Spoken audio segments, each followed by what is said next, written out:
আপনাদেরকে গত ভিডিওতে মডিফাই টুলবারে কয়েকটা বেসিক কমান্ড সম্পর্কে আলোচনা করেছিলাম। আজকে আপনাদেরকে আর কয়েকটা কমান্ড সম্পর্কে জানাবো, যেটা আমাদের মূলত ড্রয়িংয়ে লাগে।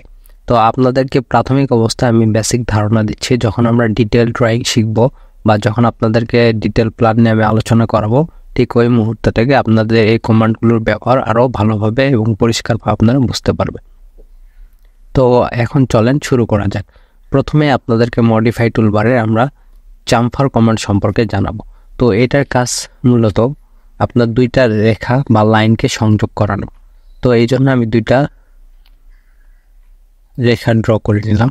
দেখেন দুইটা রেখা আমি ড্র করছি, কিন্তু এই দুইটার মধ্যে ফাঁকা রয়েছে।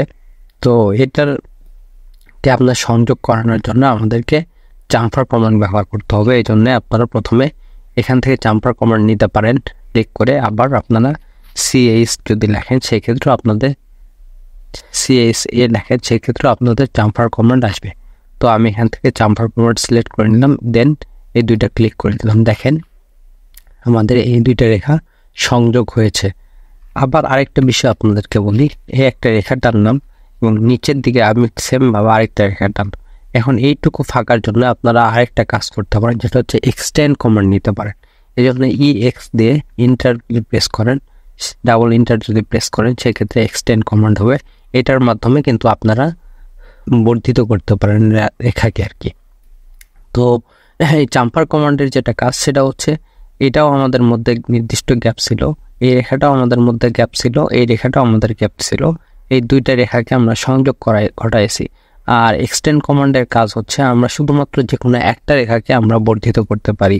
তো এটাই হচ্ছে মূলত এক্সটেন্ড এবং আপনার চাম্পার কমান্ডের মধ্যে ডিফারেন্ট।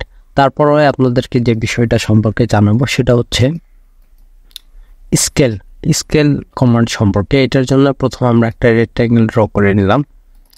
এরপরে যাই স্কেল, এটার জন্য অবজেক্টটাকে সিলেক্ট করে আপনারা স্কেলে যদি প্রেস করে দেন স্কেল কমান্ডে, এরপরে এটা এখন যদি আপনারা ছোট বা বড় করেন, এই যে আমি ছোট বড় করতে হচ্ছে, আপনারা চাইলে নির্দিষ্ট মেজারমেন্ট দিয়ে এটা ছোট বড় করে আপনাদের প্রয়োজন অনুসারে করে নিতে পারেন। তো মূলত স্কেল কমান্ডের কাজ এইটাই। এরপরে আপনাদেরকে যে কমান্ড সম্পর্কে ধারণা দেব সেটা হচ্ছে অ্যারে কমান্ড। অ্যারে কমান্ডের মাধ্যমে আপনারা একই ধরনের বস্তু বা অবজেক্টকে আপনারা একাধিক করতে পারেন। আমরা যখন গ্রাউন্ড ফ্লোরের ফ্রন্ট এলিভেশন করি, তো আমরা দ্বিতীয় ফ্লোরের ফার্স্ট ফ্লোরে গিয়ে আর ফ্রন্ট এলিভেশন করি না, ওইটাই অ্যারে কমান্ডের মাধ্যমে আমরা ডাবল করে দেখাই। চলেন এটা দেখাই কিভাবে করে। তো এটার জন্য প্রথমে আপনারা সিলেক্ট করে দেবেন অবজেক্টটাকে, দেন অ্যারে কমান্ডে কমান্ড করে দেবেন। এই যে দেখেন আমার একই ধরনের বস্তু চলে আসছে। তো আপনারা এখান থেকে কলাম বা রো সংখ্যা কমায় নিতে পারেন। তো আমি কলাম সংখ্যা এখানে কমায় নিয়ে একটা করে দিলাম, দেন একটা কলাম করে দিলাম।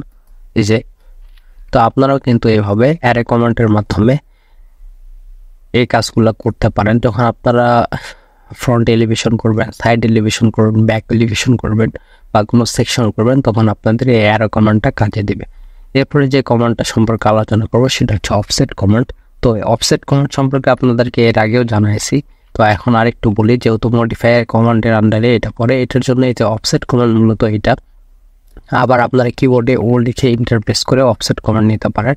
এখন এই রেখাটা থেকে আমি অফসেট নিতে যাচ্ছি। এখন কতটুকু অফসেট নেবেন এই পরিমাপটুকু যদি আমরা এখানে দিয়ে দিই, যে আমরা হয়তো 10 ফিট পর একটা অফসেট নেব, 10 লিখে আমরা ফিট দিলাম, এরপরে ইন্টারপ্রেস করে দিলাম। এরপরে দেখেন এখান থেকে আমরা এই যে অফসেট কমান্ডের মাধ্যমে এটা অফসেট নিলাম। এখন আপনি যদি এখান থেকে ক্লিক করে আবার নিয়ে যান, তাহলে সেক্ষেত্রে আপনাকে আর ডিস্টেন্স দিতে হবে না।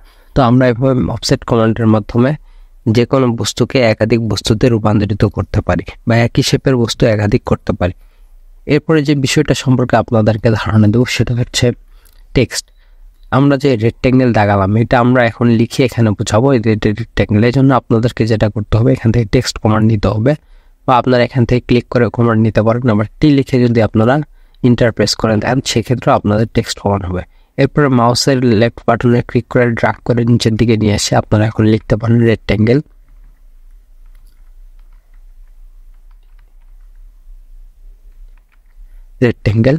এরপরে এটাকে আমরা ধরলাম 5 ফিট টেক্সট হাইট দেবো। এখান থেকে আপনারা টেক্সট হাইট পরিবর্তন করতে পারেন, ছোট বড় যেটাই আমি 5 ফিট দিয়ে দিলাম, 5 ফিট দিয়ে এন্টার প্রেস করে দিলাম। হ্যাঁ, আমার এটা রেক্ট্যাঙ্গেল হয়ে গেছে, এটা একটু উপরে উঠাই দিলাম। এভাবে আপনারা রেক্ট্যাঙ্গেলের মানে বিভিন্ন অবজেক্ট বা ড্রয়িং আপনারা করে সেটার নাম দিতে পারেন। এরপরে যে বিষয়টা আপনাদেরকে জানাবো সেটা হচ্ছে ডাইমেনশন। ডাইমেনশনের মাধ্যমে আমরা যে কোনো অবজেক্ট বা সেকশনের ডিস্টেন্স বা পরিমাপ জানতে পারবো। তো আমি এই রেখাটার উপরে কতটুকু দৈর্ঘ্য আছে এটা জানতে চাচ্ছি। এটার জন্য আপনারা ডাইমেনশনে গিয়ে এখান থেকে ক্লিক করে আপনারা ডাইমেনশন জেনে নিতে পারেন। এরপরে আপনারা এখান থেকে আপনার লাইনের কমান্ডের মাধ্যমে আপনারা ডাইমেনশন জানতে পারেন। সেম ভাবে আর কি এটাও ডাইমেনশন জানানো যায়। এরপরে যে কমান্ড আছে এটা আপনাদের জন্য একটা অ্যাঙ্গেল ক্রিয়েট করতে হবে। আমি একটা রেখা টানলাম।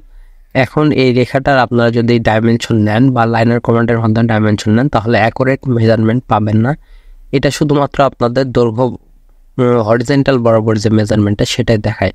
আর আপনারা এটার জন্য অ্যালাইন্ড কমান্ড যদি নেন, অ্যালাইন্ড কমান্ডের মাধ্যমে কিন্তু আপনারা এটার মেজারমেন্ট পাবেন। অর্থাৎ অ্যাঙ্গেল যেসব রেখা সেসব রেখার আপনারা অ্যালাইন্ড কমান্ডের মাধ্যমে মেজারমেন্ট করতে পারেন।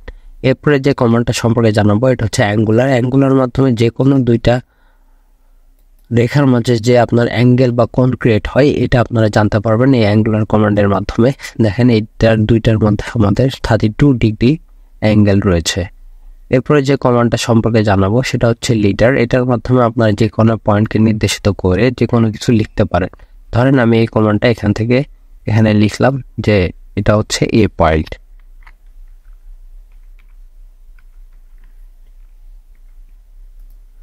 তো এভাবে আপনারা কিন্তু বিভিন্ন পয়েন্ট বা বিভিন্ন কোণকে আপনারা নির্দেশিত করতে পারেন। তো ধন্যবাদ সবাইকে, আজকে এই পর্যন্ত।